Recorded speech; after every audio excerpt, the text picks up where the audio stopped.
When wanting to learn more about something, a lot of us turn to Google for the answers. But a local man took his research efforts a big step farther when wanting to learn about renewable energy. WSBT 22's Lauren Becker is in the studio this morning. And Lauren, this man turned away from the screen and set off on a big adventure.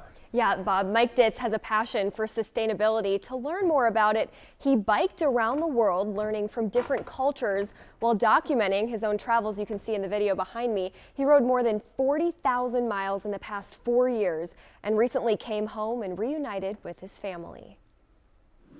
Hey Bear, I'm here.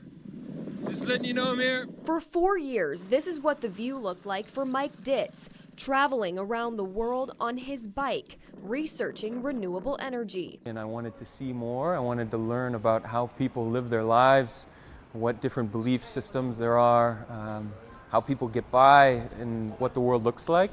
And to do that, he said goodbye to his family. His mother thought he was crazy at first and told him to simply Google the research. And he said, "No, Mom." He said, "I want to see it for myself, how other countries are sustaining themselves and how I can help them." And that he did, traveling more than 100 miles a day, visiting 63 countries, fully immersing himself in the culture. If people are washing their clothes in the river, then I go and wash my clothes in the river. While also building a windmill in Zimbabwe and adding solar panels on a man's bread hut. I was pushed to my physical limits. I learned a lot from those moments, and I wouldn't have thought that that would be one of the more difficult challenges, but it turned out that way. But it's made me a much stronger person in doing so. I worried about him every day, and especially because he said an elephant almost trampled him in Africa. But that worrying came to an end when Ditz finished his adventure in his mother's arms. Coming back with the same bike he rode since the beginning, an almost fully stamped passport, and a special gift for his mother. So I got you handmade silk from Uzbekistan. Something he'd been carrying with him for more than a year. Told you I'd make it back, huh? Make it back.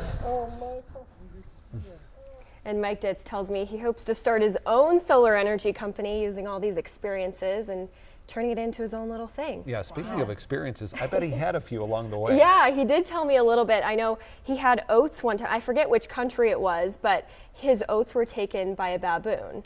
And then you saw in the video, he was almost trampled by an elephant. So What an adventure. What an experience. Yeah, Yeah. I cannot imagine, but good for him. And his mom's very happy this morning. Yes. I'm sure. Oh, yes. I think Very we could excited. talk the next 2 hours about his experiences, right? has so much Just to sit for a share. whole day and really learn about 4 it. years. Yeah, So you can only imagine. That's great. Yeah. Here, Mom, do my laundry.